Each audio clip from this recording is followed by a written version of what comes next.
नमस्कार दोस्तों।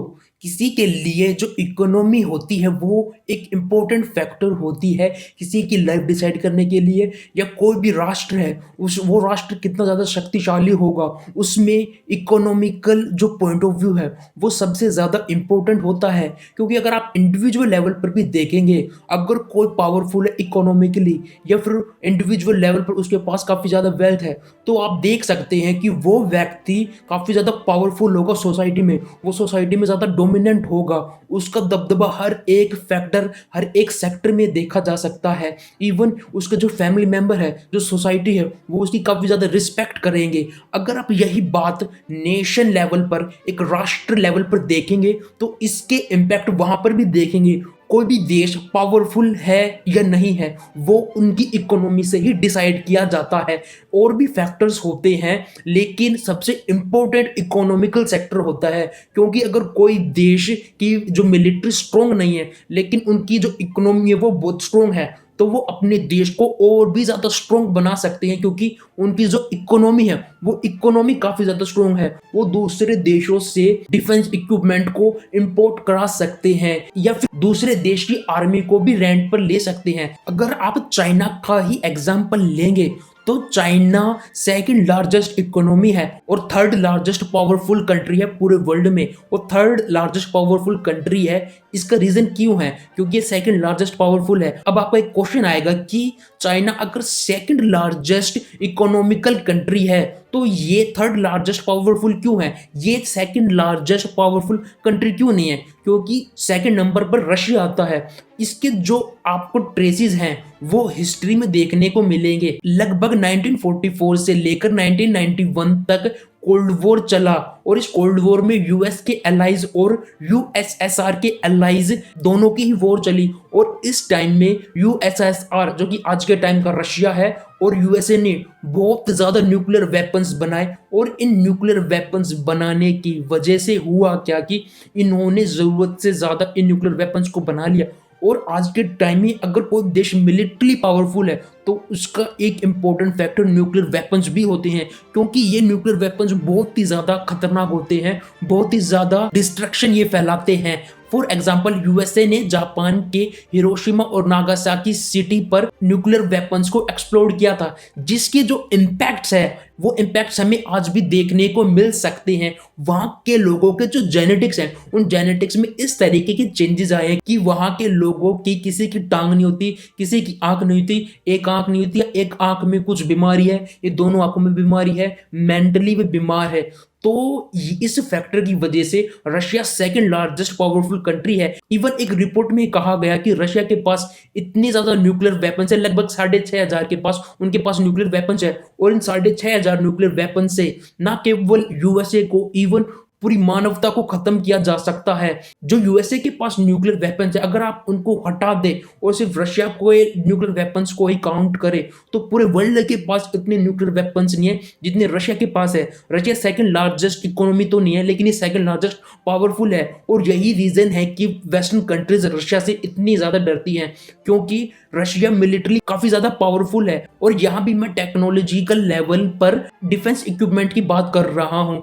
Defence equipment के मामले में भी रशिया बहुत ज्यादा पावरफुल है। अभी रिसेंटली रशिया ने S-400 को एक्सपोर्ट किया है इंडिया को, जिसकी कीमत $5 बिलियन है। और ये आप देख सकते हैं कितना बड़ा नंबर है। $1 बिलियन की कीमत आज की इंडियन रुपीज में 8200 करोड़ रुपीज होती है, यानी कि 8200 करोड़ रुपए। और ये मिसाइल आज के टाइम में सबसे ज्यादा पावरफुल मिसाइल है। और ये हमने खरीदी है चाइना और पाकिस्तान की वजह से, क्योंकि ये दोनों ही देश न्यूक्लियर वेपन इक्विप्ड कंट्रीज है। और इन्हीं से ही हमें अपने आप को डिफेंड करने के लिए हमने इसको खरीदा, ताकि जब भी वो इस तरीके के हथियारों का यूज करे तो हम अपने आप को डिफेंड कर सके, बीच में ही उन मिसाइलों पर अटैक करके उनको बीच में ही डिस्ट्रॉय कर दे। तो आप देख रहे हैं कि इकोनॉमी कितनी ज्यादा इंपॉर्टेंट होती है, और इसके रिगार्डिंग ही आज की वीडियो में हम डिस्कस करने वाले हैं। Global growth forecast for this year is unchanged at 3.2%, while our projection for 2023 is lowered to 2.7%, 0.2 percentage points lower than the July forecast. The 2023 slowdown will be broad-based, with countries accounting for a third of the global economy expected to contract this year or next. The three largest economies, the United States, China, and the Euro area, will continue to stall. In short, The worst is yet to come, and for many people, 2023 will feel like a recession. The World Bank has put out a dire prediction. It affects all of us. It believes that the global economy may fall into a recession next year. There are three economies that are dragging growth down in particular: the United States, China, and the Eurozone. Central banks hiking rates to extreme weather events, the energy crisis, and the war in Ukraine. It's complicated, to say the least. So, is a recession looming in 2023? Economists say it's too early to tell if we are technically in a global economic slowdown. Recently IMF की chief Kristalina Georgieva ने कहा कि half European union और US, Europe और China और world third economy 2023 के अंदर recession को फेस करने वाली है। यानी 1/3 इकोनॉमी में रिसेशन हमें देखने को मिल सकते हैं, डेफिनेटली देखने को ही मिलेंगे। और अगर आप ये पूछेंगे उन्होंने ये किस बेसिस पर कहा, और उन्होंने ये इस बेसिस पर कहा कि 2021 के अंदर जो वर्ल्ड ग्रोथ थी वो 6% थी, 2022 के अंदर वही 3.2% और 2023 के अंदर यही नंबर 2.7% प्रोजेक्ट किया जा रहा है। तो आप देख रहे हैं कि जो ग्लोबल ग्रोथ है वो किस तरीके से कॉन्ट्रैक्ट, किस तरीके से श्रिंक, किस तरीके से सिकुड़ रही है, किस तरीके से कम हो रही है। और इसके बहुत सारे रीजंस हैं, उन रीजंस को भी हम डिस्कस करेंगे आज की वीडियो में। इसके अलावा इंडिया का क्या स्पेसिफिक केस है, उस स्पेसिफिक केस को भी हम आज डिस्कस करेंगे कि इंडिया की इकोनॉमी इंपैक्ट तो होने वाली है, लेकिन उतनी इंपैक्ट नहीं होने वाली जितनी इंपैक्ट वर्ल्ड इकोनॉमीज होंगी। जैसे कि चाइना सेकंड लार्जेस्ट इकोनॉमी है इन द एंटायर वर्ल्ड, और इसकी वजह से अगर चाइना के अंदर चाइना की इकोनॉमी में डिसरप्शन होता है तो ये पूरी वर्ल्ड इकोनॉमी को इंपैक्ट करेगा, क्योंकि चाइना सेकंड लार्जेस्ट है और यहाँ पर बहुत सारे देश चाइना पर डायरेक्टली और इनडायरेक्टली डिपेंड करते हैं। फॉर एग्जांपल, अगर इंडिया के अंदर किसी दवाई को बनाना है तो दवाई बनाने का काम और रिसर्च एंड डेवलपमेंट करने का काम तो इंडिया के अंदर होता है, लेकिन उस दवाई को बनाने के लिए जिन रॉ मटेरियल्स की जरूरत होती है उन रॉ मटेरियल्स को हम चाइना से इंपोर्ट करते हैं। और चाइना के अंदर जब सप्लाई चेन डिसरप्ट होगी, रॉ मटेरियल हमारे पास आएगा ही नहीं, तो उस पर्टिकुलर मेडिसिन के जो रेट हैं वो बढ़ेंगे, क्योंकि यही हम किसी और देश से इंपोर्ट कर रहे होंगे जिसकी कॉस्ट हाई होगी। क्योंकि अब क्या हो रहा है कि उस पर्टिकुलर रॉ मटेरियल की जो डिमांड है इंटरनेशनल मार्केट में वो बढ़ जाएगी। वो बढ़ेगी क्यों? क्योंकि उस पर्टिकुलर रॉ मटेरियल की सप्लाई इंटरनेशनल मार्केट में कम है, और इसी बात की वजह से ये क्या हो रहा है कि वर्ल्ड इकोनॉमी रिसेशन में जाने वाली है। चाइना के अंदर पिछले 3 सालों से जीरो कोविड पॉलिसी को लागू कर रखा था, लेकिन रिसेंटली उसे स्क्रैप्ड कर दिया गया, उसे खत्म कर दिया गया, क्योंकि चाइना के अंदर प्रोटेस्ट हो रहे हैं। और इन प्रोटेस्ट को देखते हुए चाइनीज गवर्नमेंट ने डिसीजन लिया कि वहां से इस पॉलिसी को हटाया जाए। और पिछले 40 सालों में चाइना की इकोनॉमी 2022 में सबसे ज्यादा श्रिंक करी, और इसके इंपैक्ट वर्ल्ड इकोनॉमी में भी देखने को मिल सकते हैं। और कोविड-19 के अलावा जो जियोपॉलिटिकल टेंशन चली हुए हैं रशिया, चाइना और यूएस के बीच में, रशिया, यूएसए और चाइना, और ये काफी बड़ी इकोनॉमीज है। अगर इनके बीच में किसी तरीके का कंटेस्ट, किसी तरीके का टेंशन होता है तो ये वर्ल्ड इकोनॉमी को इंपैक्ट करेंगी। और हो क्या रहा है कि रशिया यूक्रेन वॉर की वजह से यूक्रेन सबसे वर्ल्ड लार्जेस्ट प्रोड्यूसर है वीट का।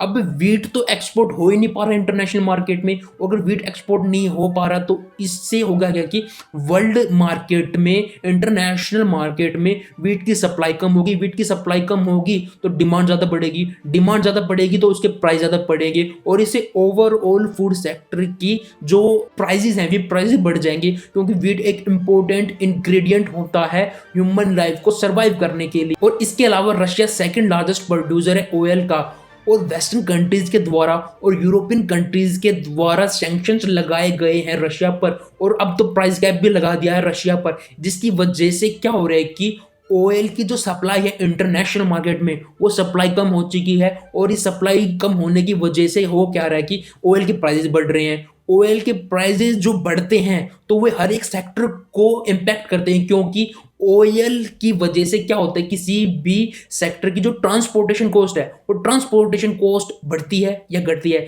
इस केस में यहाँ बढ़ रही है, क्योंकि क्रूड ऑयल है क्रूड ऑयल इंटरनेशनल मार्केट में पहुंच ही नहीं पा रहा सैंक्शंस की वजह से और ऑयल प्राइस कैप की वजह से, जिस पर मैंने वीडियो भी बनाया है, उस वीडियो को आप देख सकते हैं। होता क्या है कि जब किसी भी देश के अंदर ऑयल के प्राइसेस बढ़ते हैं तो इन्फ्लेशन आता है, और उस इन्फ्लेशन यानी कि महंगाई को कंट्रोल करने के लिए मनी सप्लाई है, उस मनी सप्लाई को कम करता है वो देश, उस देश का सेंट्रल बैंक। जैसे कि यूएस का जो सेंट्रल बैंक है वो फेडरल रिजर्व सिस्टम है, इंडिया के अंदर रिजर्व बैंक ऑफ इंडिया है। इन दोनों देशों ने, न केवल ये बल्कि और भी देश इसके अंदर इन्वॉल्व है, ये क्या करते हैं कि मनी सप्लाई को कम कर देते हैं मार्केट में। और वो मनी सप्लाई किस तरीके से करते हैं, वे इंटरेस्ट रेट को बढ़ा देते हैं। यानी कि जो वहां के सेंट्रल बैंक होते हैं, अगर इंडिया की स्पेसिफिक बात करेंगे तो इंडिया का जो रिजर्व बैंक ऑफ इंडिया है, इन्होंने मनी सप्लाई को कम करने के लिए इंटरेस्ट रेट को बढ़ा दिया है, यानी कि रेपो रेट को बढ़ा दिया। अब इससे क्या होगा कि जो दूसरे बैंक है, जैसे कि HDFC है, इंडियन बैंक है, ये बैंक जब सेंट्रल बैंक से यानी कि रिजर्व बैंक ऑफ इंडिया से लोन लेंगे तो वो लोन इन्हें महंगा पड़ेगा। अब वो इन्हें अगर महंगा पड़ेगा तो इससे होगा क्या कि जब आप लोन लेंगे इन बैंक से तो वो लोन आपको भी महंगा पड़ेगा, जिससे कि लोग कम लोन लेंगे तो मनी सप्लाई कम होगी, और मनी सप्लाई अगर कम होगी तो इससे क्या होगा, जो इन्फ्लेशन आ रहा था वो इन्फ्लेशन कंट्रोल होगा। और इन डिफरेंट रीजंस की वजह से क्या हो रहा है कि अब रिसेशन आ रहे हैं डिफरेंट कंट्रीज में, यूएस के अंदर, यूरोप के अंदर और चाइना के अंदर तो डेफिनेटली आएंगे। हाई इंटरेस्ट रेट के अलावा अब डिफरेंट कंट्रीज के पास जो यूएस डॉलर है वो डिप्लीट हो रहे हैं, वो खत्म हो रहे हैं। यूएस डॉलर जो कि एक इंटरनेशनल करेंसी है, ट्रेड करने के लिए एक देश से दूसरे देश के बीच में जब ट्रेड होता है तो यही करेंसी इन्वॉल्व होती है, क्योंकि जो ये करेंसी है काफी ज्यादा स्टेबल करेंसी है। और जब किसी भी देश के पास ये डॉलर डिप्लीट होते हैं, ये कम होते हैं, तो वहाँ के जितने भी बिजनेसमैन है या फिर किसी फॉरेन कंट्रीज के बिजनेसमैन ने वहाँ पर इन्वेस्ट किया, वो अपने पैसे को पुल करने लगते हैं, क्योंकि उन्हें कहीं ना कहीं से सिग्नल मिल जाता है कि भाई इस पर्टिकुलर कंट्रीज में इकोनॉमिकल क्राइसिस आने वाले हैं, और अगर वहाँ पर इकोनॉमिकल क्राइसिस आएंगे तो उनकी कंपनी को एक बहुत बड़ा नुकसान झेलने को मिलेगा।